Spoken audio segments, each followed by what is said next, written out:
Pues, hola amigos, estamos aquí con Jesús Escobar. Es una persona súper importante para los medios hoy en día.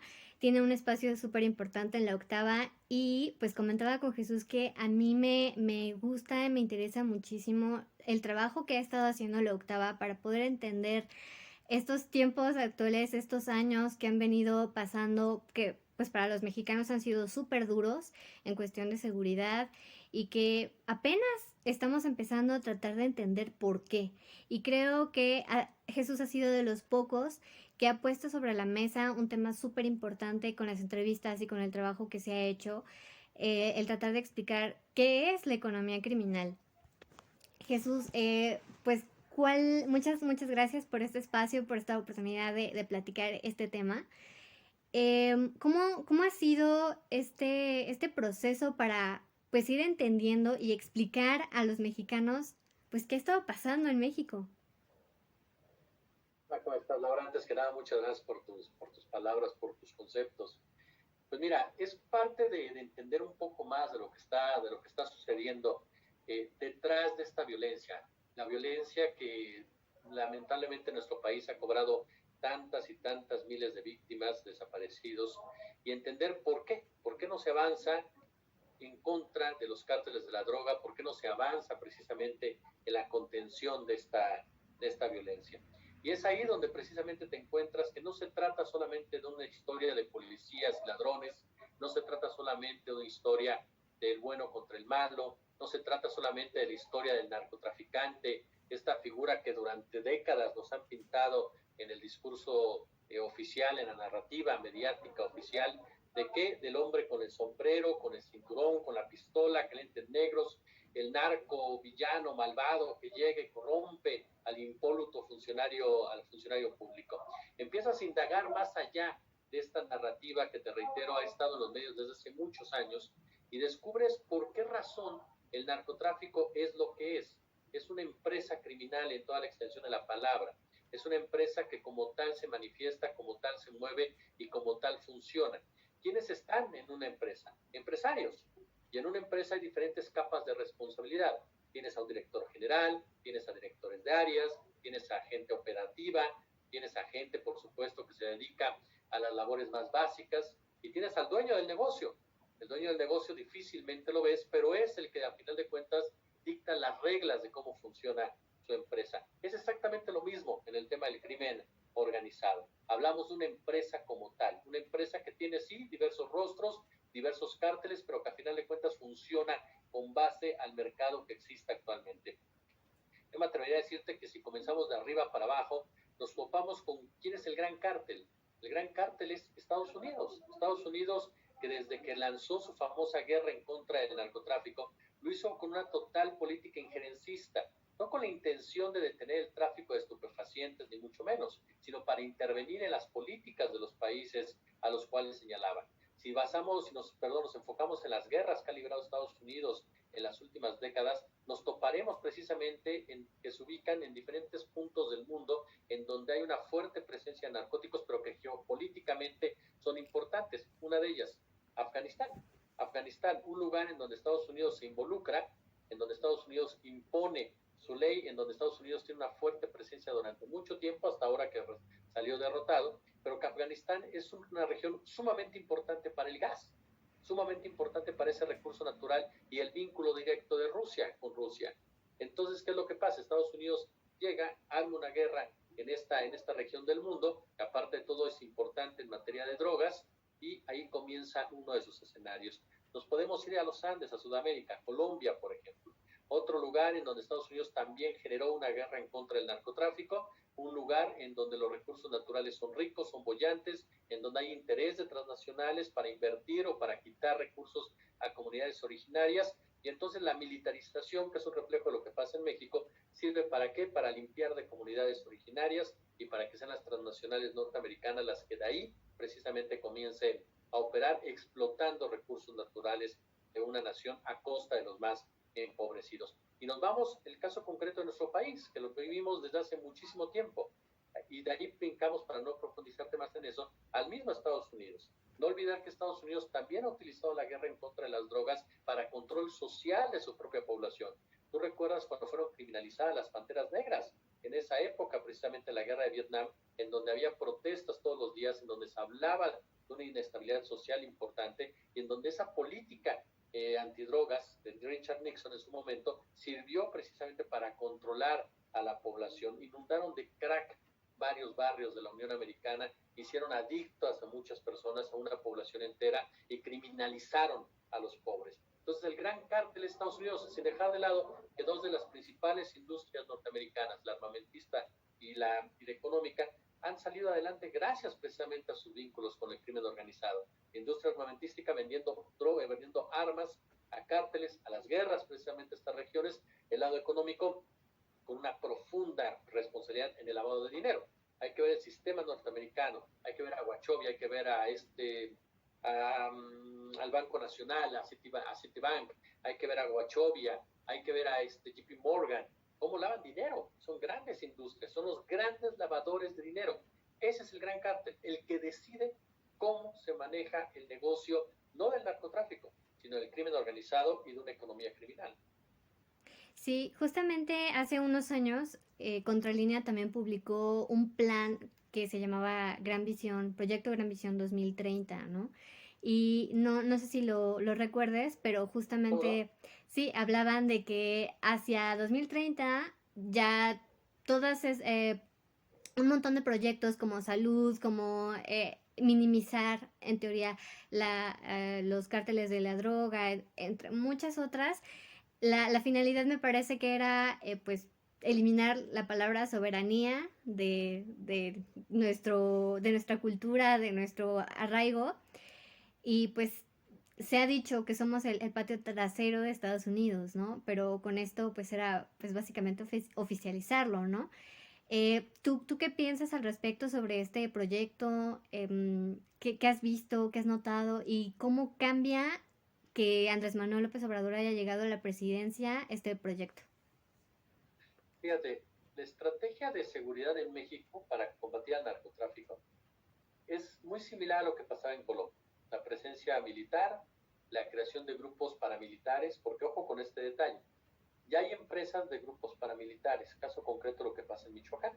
En Michoacán los cárteles unidos fueron contratados, fueron armados, fueron financiados por empresarios de la industria del aguacate, por ejemplo. Ellos fueron los que los financiaron. Creas este escenario de grupos paramilitares, militarizas todo tu país en un momento dado y todo con la finalidad de controlar una economía, de controlar una sociedad, de controlar precisamente los recursos naturales. Eso le permite a Estados Unidos meterse, tener control precisamente de las decisiones al llevar o obligar, lo que es la estrategia en materia de seguridad. Lo hizo Felipe Calderón, lo hizo Vicente Fox, lo hizo el propio Ernesto Zedillo Ponce de León, y me regreso en este caso concreto para hacer el comparativo de lo que me preguntas con el propio Carlos Salinas de Gortari. Antes del sexenio de Carlos Salinas de Gortari, en México no existía la palabra cártel, ni siquiera se referían así. El conocido ahora como cártel de Guadalajara, de Miguel Ángel Félix Gallardo, de Caro Quintero, de Neto Fonseca, ese cártel ni siquiera se llamaba cártel como tal, se le bautizó cuando llegó Carlos Salinas de Gortari al poder. Y él fue el que tomó la determinación, Salinas de Gortari y su administración, de dividir el país en cárteles, en empresas. ¿Por qué? Porque de esa manera consideraban que funcionaba mejor y sobre todo tenían un mayor control del crimen organizado. Por eso es que Miguel Ángel Félix Gallardo, en una entrevista con Diego Osorno, le dice: nosotros nunca fuimos enemigos del sistema, siempre fuimos parte de un sistema. Ahí comienza este periplo, ahí comienza esta digamos así, dictadura por parte de Estados Unidos en materia de seguridad, que impuso esa forma de operar al gobierno de Carlos Salinas de Gortari. De ahí pasamos a Zedillo, que lo que hizo fue crear este Instituto Nacional en contra de las Drogas y colocar un militar, que fue el general Gutiérrez Rebollo, comenzando esta militarización de la guerra en contra del crimen organizado. Pasamos a Fox, que fue verdaderamente lamentable, que fue uno de los presidentes que más cedió a todo lo que pedía la CIA, a todo lo que pedía la DEA, a todo lo que pedía Seguridad Nacional en la Unión Americana. Felipe Calderón, que en una declaración abiertamente dijo que él quería todos los juguetes que tenía Estados Unidos, recordando a Jack Bauer, un protagonista de la cinta de televisión, y el propio Enrique Peña Nieto.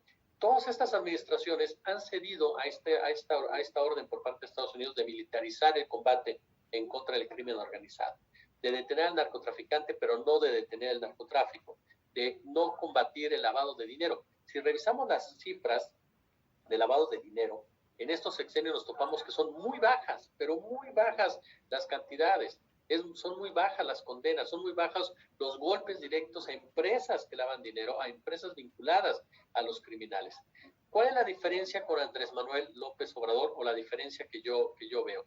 Una de las principales, y que me parece fundamental, es atender las causas, ir a los orígenes del por qué la gente se involucra con el crimen organizado. Porque un muchacho de 12, 13 años ve la necesidad de involucrarse directamente en la venta de droga o ser halcón de algún grupo criminal. Tratar de darles algún tipo de salida a estos jóvenes para que no caigan en este tipo de redes. Porque mucha gente dice, es por dinero. No, son desechables todos estos muchachos. Les pagan 1,500 pesos a la semana, por ejemplo, les dan un celular sabiendo que en cualquier momento pueden ser asesinados o pueden desaparecer. Entonces, en realidad tampoco es que ganen las millonadas, ni mucho menos siendo halcones e incluso sicarios. Ahí es donde Andrés Manuel López Obrador ha dicho, quiero atender esas causas. Aquí el asunto es que esto lleva mucho tiempo, lleva mucho tiempo. ¿Cuál es el otro cambio que he sentido? El cambio del papel del ejército y de la marina. Hay muchas personas que te dicen, tendrían que estar combatiendo ya a los cárteles de la droga. Efectivamente, yo coincido con eso. Sin embargo, creo que el perfil o el intento del gobierno federal de quitarle perfil de guerra a esta estrategia, lo que ha favorecido es que no haya los abusos que se han cometido en anteriores sexenios, por lo menos. Que no se caiga en ese tipo de acciones tan brutales que involucraron al ejército, como Tlatlaya, como lo que pasó contra 2 estudiantes del TEC de Monterrey, o durante el Calderonato, durante el Peñato y muchos más. Evitar ese tipo de involucramiento tanto del ejército como de la marina. Y sobre todo la gran diferencia que yo le veo es que se había centrado mucho en el golpe al lavado de dinero. El mejor ejemplo de esto es la detención de la esposa de Nemesio Ceguera. Estados Unidos exige la cabeza del Mencho, punto. ¿Por qué? Porque mediáticamente es espectacular tener al Mencho. Ahí lo pones. El Mencho cayó y demás. Pero no pasa nada. Si cae el Mencho, llega otro y se acabó. Velo con el caso de Guanajuato.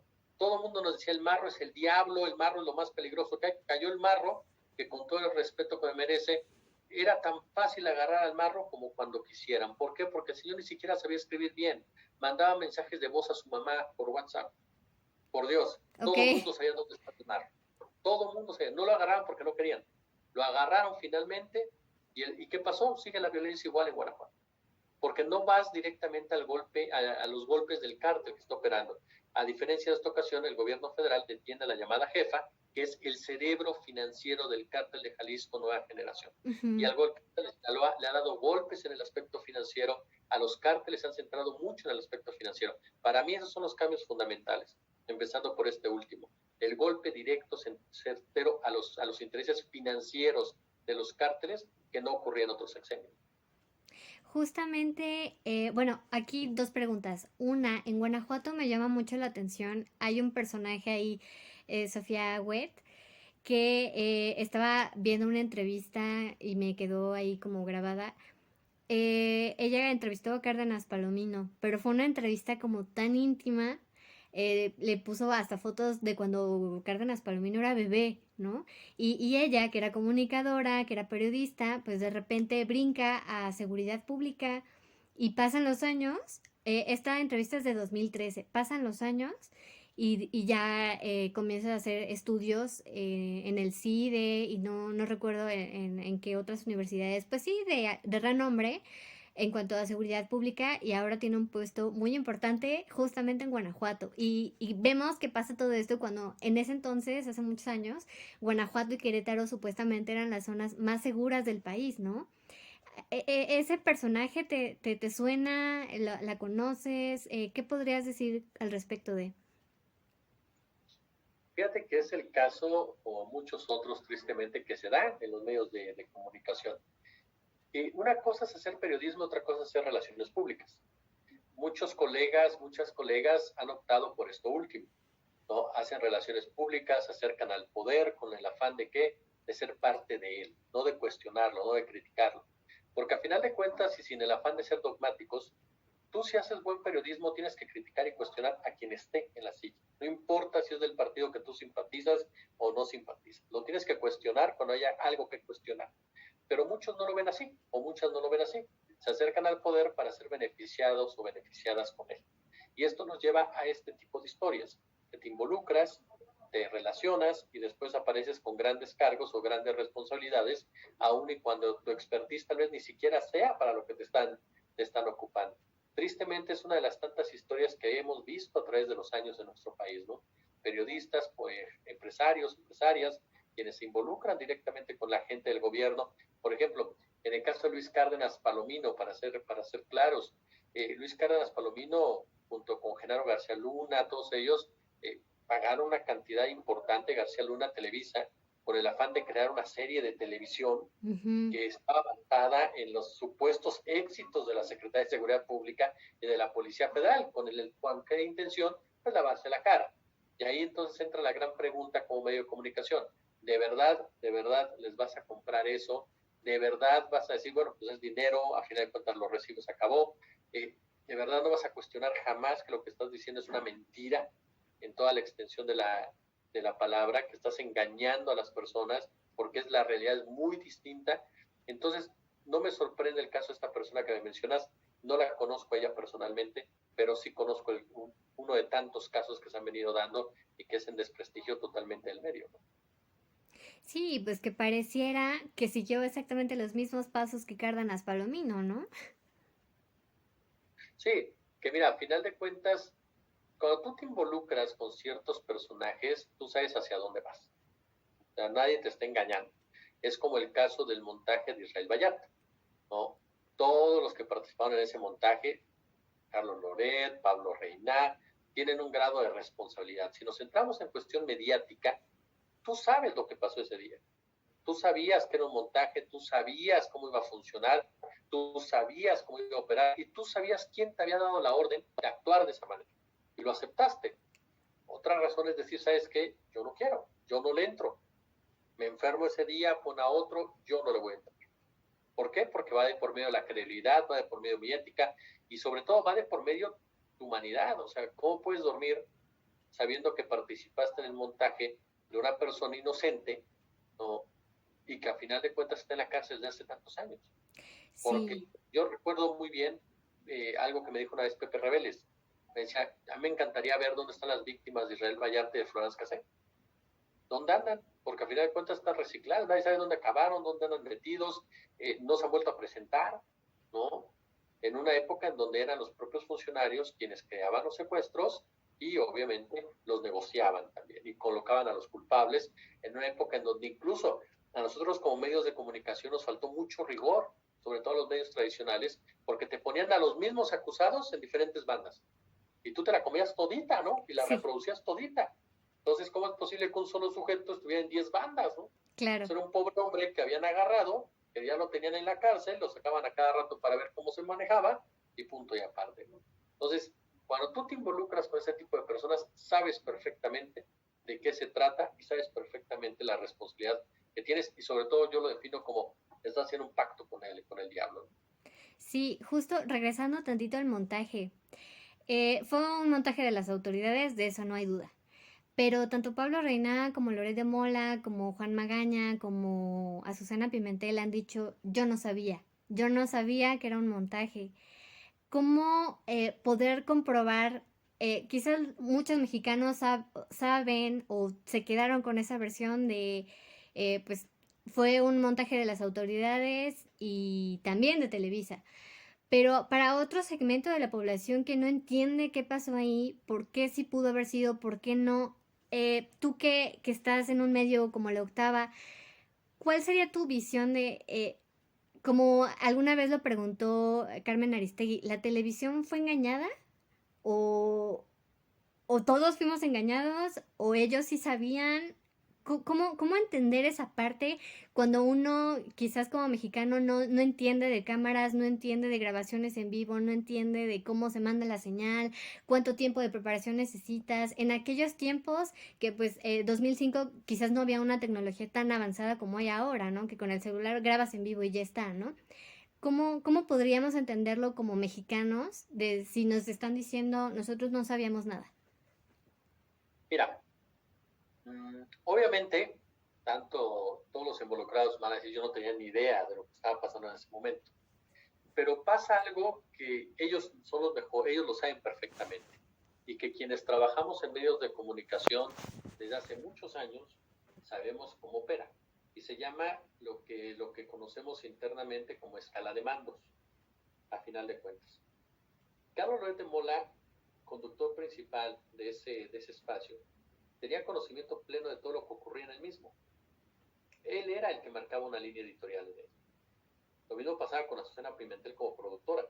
Sabía lo que venía en la famosa escaleta, en cómo venía. Pablo Reina, al ser reportero, tenía conocimiento de lo que iba a cubrir. Claro que Reina es el que menos responsabilidad tiene de ello, porque él ejecutó, a final de cuentas, una orden que a él le dieron, ve y cubre ese evento. Pero ya estando ahí, lo repitieron varias veces. Es decir, no fue solamente lo que vimos, sino que aparte lo repitieron. Aparte hubo instrucciones de cómo llevar a cabo ese montaje. Entonces Reina como reportero sabía ya lo que estaba ocurriendo. Reina seguramente se lo reportó a su jefe directo o a su jefa directa. Estos obviamente se lo tuvieron que haber respondido, haber dado a conocer al noticiero. Y Carlos Loret sabía lo que estaba transmitiendo ya en ese momento. Eso, vamos a suponer que es obviamente una especulación, porque no estábamos en ese instante. Pero sabemos cómo funcionan los medios de comunicación. No es una cuestión de que vayas a ciegas a un lugar, no es que de repente te aparezcas y te den la nota. Obviamente tú sabes lo que está pasando, tú sabes lo que ocurrió en ese momento. Además también está la voz Laura Barranco, que abiertamente ha dicho que ella le dijo a Loret de Mola que eso no era lo correcto y que estaba muy raro lo que estaba pasando. Ahí obviamente hubo una orden de más arriba, que no es ni Pimentel, ni Loret, ni ninguno de ellos, de los directivos de Televisa, que decidieron de participar con la Secretaría de Seguridad Pública en ese montaje, que era uno más de los tantos que se dio en ese sexenio, porque no podemos dejar de lado el contexto que se dio en ese sexenio. La fabricación de secuestros. Sí. La fabricación por parte de la propia Secretaría de Seguridad Pública de víctimas, de delincuentes, a la que ya hacíamos mención hace un momento, y que se coludía con medios de comunicación de una u otra manera para que ayudaran a publicitar los logros de Genaro García Luna al frente de la misma. Este era uno más. Aquí el punto es que ha trascendido a través de los años y se ha ido cayendo directamente por el impacto que tuvo en un momento dado. Porque estábamos viendo una televisora a las 2 realmente, aunque TV Azteca llega después, transmitir un hecho que a todas luces fue montado, fue creado. Tú ahorita me comentabas, ¿cómo podemos saber en un momento dado que eso se da? Yo lo que te digo es lo siguiente. ¿Cómo se arma un noticiero? Hay juntas editoriales en donde te dicen qué nota va a entrar, qué nota no va a entrar, cómo se va a tratar tal historia.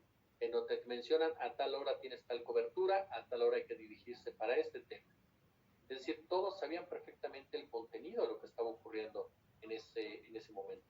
Y cuando tú eres una persona como Loret de Mola, que es un líder de opinión para muchos sectores y que tenía un peso específico en lo que pasaba o no dejaba de pasar en su espacio, y que él lo reconoció en algún momento, resulta inverosímil que no supiera que en ese momento se estaba llevando a cabo una acción de esta naturaleza, que a todas luces y en vivo, todo color, era un montaje, porque aparte, insisto, se repitió la escena.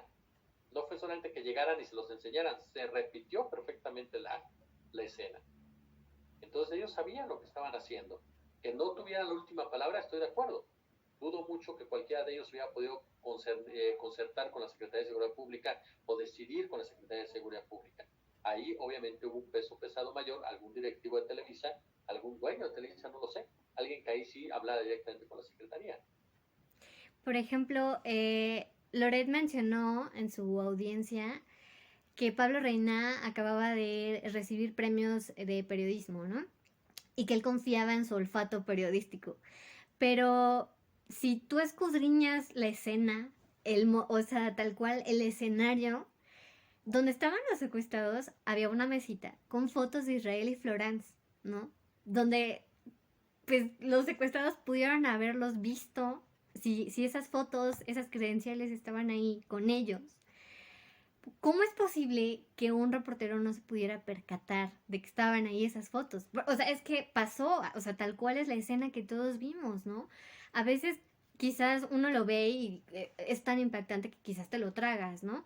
Pero no dudo que haya habido personas muy analíticas que hayan visto ahí esas fotos y que digan, oye, ¿cómo es posible que estaban ahí al lado de los secuestrados, no? Y que después los secuestrados, pues supuestamente dicen que no les reconocen, después cambian su versión y cambiaron de versión un montón de veces, ¿no? Y, o sea, ¿cómo entender como periodista esa parte en la que hay detalles muy obvios y que no ves, ¿no? Claro. Mira, a mí me queda claro, por ejemplo, incluso al principio de toda esa historia, para mí Pablo Reina fue el que estaba actuando de cierta manera más correcta. ¿A qué me refiero? Aquel es el que se atreve a enfocar a Cárdenas Palomino. Incluso cuando Cárdenas Palomino le pega a Israel Vallarta, el propio Pablo Reina le pregunta a Israel Vallarta que cómo está. Uh-huh. Es decir, rompiendo el guión, dándole el micrófono a Vallarta para que él mismo pudiera defenderse y pudiera decir, ¿sabe qué? Pues me están pegando, ¿no? Uh-huh. Esa imagen me pareció muy valiente por parte de Pablo Reina y del camarógrafo que iba con él. Y fue claro que no era una imagen que hubiera sido autorizada por la gente que hubiera acordado ese montaje. Pero ellos saben perfectamente cómo se dio esa historia.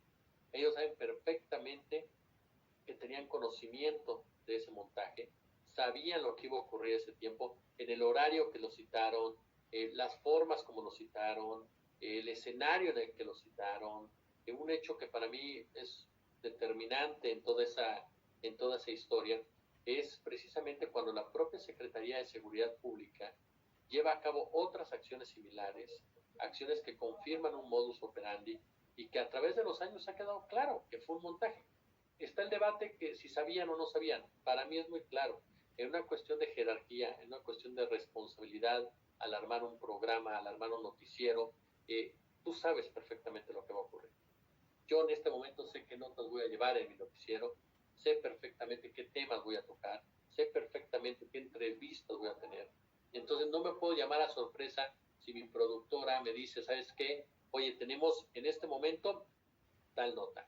Si te lo dicen de último momento, oye, ¿sabes qué? Es una exclusiva, vámonos, acabamos de llegar, todo ello. Las exclusivas no se consiguen así. Uh-huh. Las trabajas también. Te dan una filtración, te dan un pitazo. Entonces tú avisas, oye, ¿sabes qué? Me voy a dirigir a tal lugar, me acaban de decir que hay tal cosa, y como tal me estoy dirigiendo. Ya también sabes de lo que se trata. O sea, no es una Sí. sorpresa.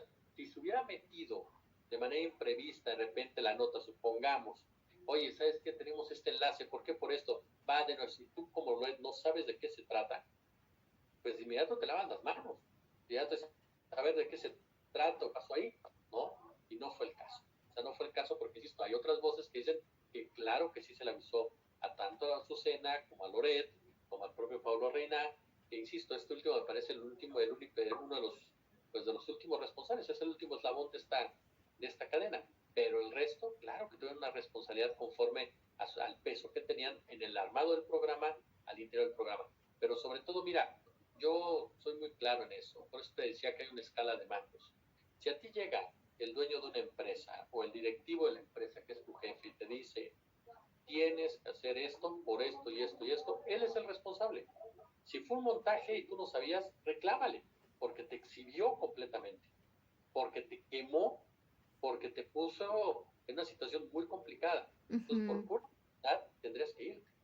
Por pura dignidad periodística, tendrías que irte. Porque no es posible que te hayan exhibido de esa manera, aunque sea muy tu jefe. Y ninguno de ellos lo hizo. Uh-huh. Sí, pues incluso por ejemplo en el careo, Loret de Mola pues, se estaba burlando básicamente de Israel, se estaba burlando de la situación, ya analizándolo así como mucho más profundo, había pues obviamente un abogado a su lado que era el que parecía que incluso ya había hablado con las otras personas involucradas, con Magaña no, porque Magaña es como que de todos el que se ve más sacado de onda, ¿no? Pero con Laura Barranco, que no pudo sostener ante el juez el decir, fue un montaje, yo sabía que era un montaje, pareciera que él tiene control como de esta situación, que sabe que nada le va a pasar.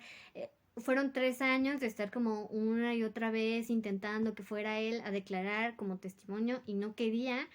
Y ahora pues parece que esta versión que dan en el careo pues se trabajó, ¿no? O sea que de alguna manera también ya estaba como pactada. ¿Qué opinas de la actitud de Loret? Mira, a mí más que otra cosa, muchas de las preguntas, yo he tenido oportunidad de platicar tanto con esta Laura como con, con Magaña, y muchas de las preguntas que ellos me dicen, que ellos me comentan, bueno, más bien dicho, de ese careo me comentan que muchas de las preguntas, pues eran hasta cierto punto muy obvias. Es decir, ¿usted sabía en ese momento que era un careo? No, pues no. O sea, obviamente en ese momento no. Pero yo te dije esto de esto, no, no, pero usted no sabía, no, pues no sabía, ¿no? ¿Usted sabía tal cosa? No, pues estaba yo ocupado en otro. ¿Usted qué se ganó? Bueno, yo hacía esto. Es decir, estuvieron muy, pero muy, ¿cómo decirlo? Demasiado, ay, quiero utilizar la palabra correcta.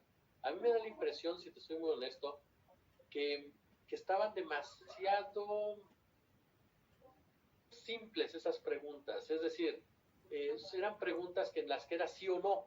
Ujú. Entonces, ahí ya no te da tiempo de explorar lo que es lo que sigue. O sea, es decir, ¿sabes qué? Pues sí, obviamente, ¿no? Yo estaba en una posición, tú sabes que no creo, ¿no? Pues a mí nadie me avisó, ¿no? Pero lo que pasó fue esto. Ya es diferente, ¿no? O sea, o sabes que tú podías determinar que tú tenías que decirme a mí lo que yo tenía que hacer.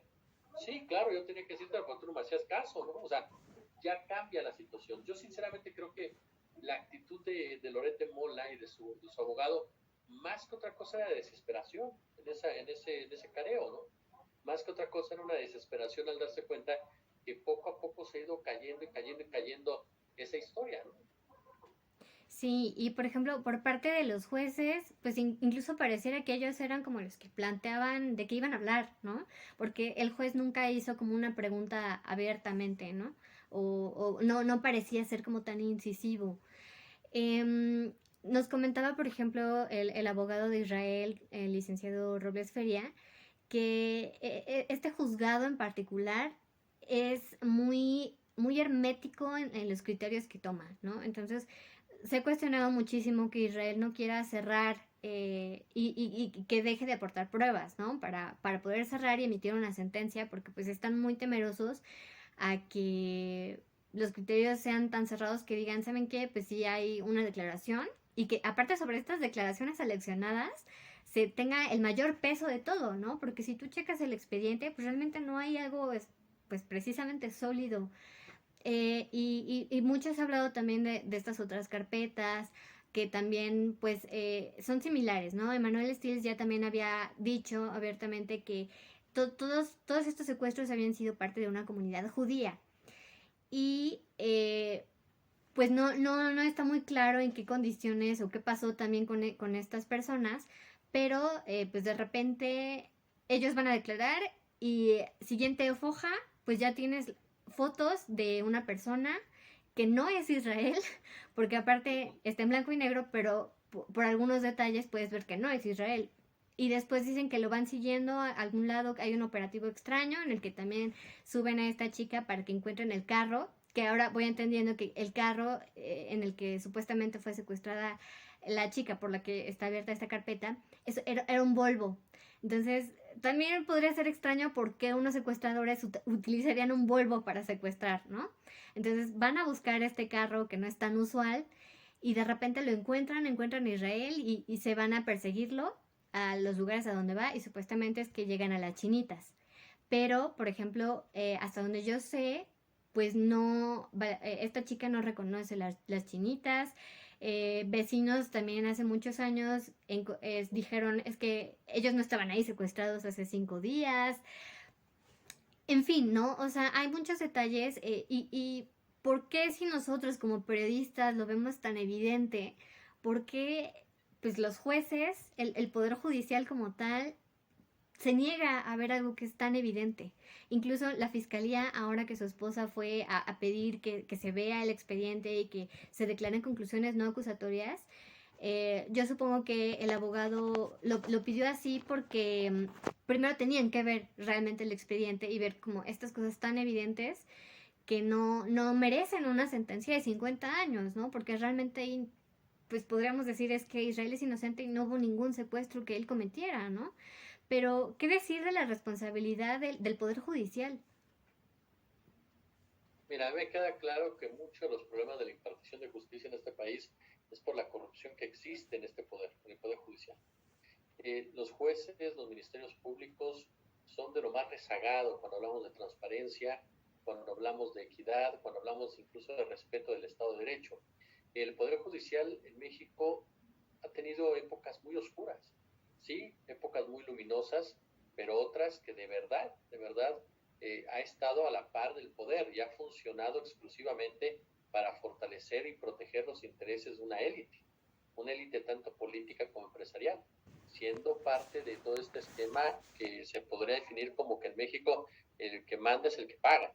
Y tristemente cuando tú ves a jueces, a ministerios públicos del lado de narcotraficantes, del lado de empresarios corruptos, del lado de empresarios abusivos, del lado de funcionarios corruptos, pues te topas con esta realidad, ¿no? Y no de ahora, desde hace mucho tiempo. Es un problema muy serio que se está arrastrando y que tristemente no se ha acabado de limpiar, y va a costar mucho trabajo limpiarlo por los intereses que ahí están envueltos. No es de sorprender, mira, el caso Wallace, por ejemplo, si tú revisas muchos puntos del caso Wallace, te toparás con un caso que está muy mal sustentado, muy mal construido, y que en cualquier otro país ya se hubiera caído, pero que en México, gracias a las agarraderas que tiene una de las involucradas, a las relaciones con el poder como tal, pues se permite que incluso haya gente encarcelada. Y así puedes ir viendo, varios, no solamente los más mediáticos, como son estos dos, el de Vallarta y el de Brenda Quevedo. Yo he conocido casos de muchachos que han sido detenidos, los han llevado, incluso han pasado 1 o 2 años en prisión, acusados de haberse robado, o de haber asaltado a alguien, o de incluso de haber secuestrado a alguien, y resulta que el muchacho iba caminando tranquilamente por una acera, se dirigía a su casa por la noche, llegó un policía, lo detuvo, lo subió y le inventaron cualquier cosa. Eso es lo que pasa en México, y eso es posible porque el Ministerio Público no investiga, porque el Ministerio Público no asume su papel, porque el juez simplemente recibe dinero o responde a otro tipo de intereses que no tienen que ver con la justicia. Y este caso concreto de Vallarta es un ejemplo de ello. Es un ejemplo de tantos y tantos otros que confirman lo podrido que está un sistema que tendría de verdad que ser muy diferente, pero que mientras no haya cambios a fondo, pues no podemos aspirar, de verdad, no podemos aspirar a un Estado de Derecho como tal. En México, tanto policías como MPs, como jueces, están acostumbrados, están entrenados, están preparados para violentar lo que supuestamente dicen defender, que es el Estado de Derecho. Y esto, lamentablemente, el que paga el pato, pues somos los más pobres, son la sociedad de a pie, que está completamente desprotegida, y eso es de verdad de terror, de preocuparse, que cualquiera puede ser víctima de un momento de esa naturaleza, de una circunstancia que te lleve a estar en la cárcel, que te lleve a cambiar completamente tu vida sabiéndote inocente. He platicado en otras ocasiones con mujeres, con hombres que han salido de la cárcel después de periplos verdaderamente lamentables, en donde los ministerios públicos, los jueces, simplemente postergaban las audiencias, no daban resoluciones, no aceptaban ciertas pruebas o hacían oídos sordos a otras, y entonces dejaban ahí a la persona 1 año, 1 año y medio, 2 años, ¿no? Y eso porque querían hacerlo. ¿Por qué? Porque no tenían ninguna forma de poder condenarlos, porque no había pruebas en su contra realmente. Los habían involucrado hasta ahí. Ahora imagínate cuántos casos que no llegan a los medios de comunicación no hay. ¿Cuántos casos no hay de personas que no tienen ni idea de lo que está ocurriendo a su alrededor, y que tristemente son víctimas de este sistema que hoy por hoy para mí no funciona? Sí, justamente Anabel en un documental sobre Ayotzinapa dijo una frase que a mí me encantó. Dijo, quien fabrica culpables es porque, pues sí, está tapando realmente a quien verdaderamente cometió los delitos, ¿no? No recuerdo la frase exacta, pero era algo más o menos así. Entonces, ¿quién está verdaderamente detrás de todo esto, ¿no? Ya nos ha quedado pues un poco más claro que estábamos en un narcogobierno. Algunos otros dirán que todavía estamos, pero conocemos, pues sí, al gobierno, o como decías al principio, de estos personajes, pues lo que todos vemos como un narco, ¿no? Un sicario. Pero está otra parte de los empresarios, los empresarios que también muchas veces salen a decir yo sostengo al país, ¿no? Pero realmente cuánto de ese dinero que sostiene el país es dinero honesto, ¿no? ¿Cuál sería ahí tu punto de vista sobre precisamente estas comunidades de empresarios pues sumamente poderosos que a veces también podría pensarse que lavan dinero o es secreto a voces incluso, ¿no? De muchos que conocemos, que incluso hay autores, periodistas que han escrito en sus libros cuáles de ellos, y tú dices, híjole, yo fui a comer a ese hotel y pues indirectamente estoy cooperando con, ¿no? Anabel Hernández en su libro El Traidor relata muchísimos casos de ocasiones en que estas empresas han sido utilizadas también para hacer cualquier operación del narcotráfico, ¿no? Entonces, ¿cómo entender también esta parte de los empresarios? Mira, retomamos el punto inicial de esta charla, la economía criminal. La economía criminal mata. ¿Y mata por qué? Porque no tienes un buen sector público de salud, por ejemplo. Lo vimos ahorita con COVID-19, en donde la mayoría de las personas que han fallecido son de un estrato social bajo, no solamente en México, sino en el mundo. Y este sector salud ha sido privatizado o ha sido perjudicado en beneficio de empresas privadas. La economía criminal mata de hambre. ¿Y mata de hambre por qué? Porque la alimentación se volvió un negocio. Entonces, no estamos hablando de falta de alimento, estamos hablando de una pésima distribución del alimento en beneficio de unas empresas y en beneficio de unos cuantos y en detrimento de las grandes mayorías.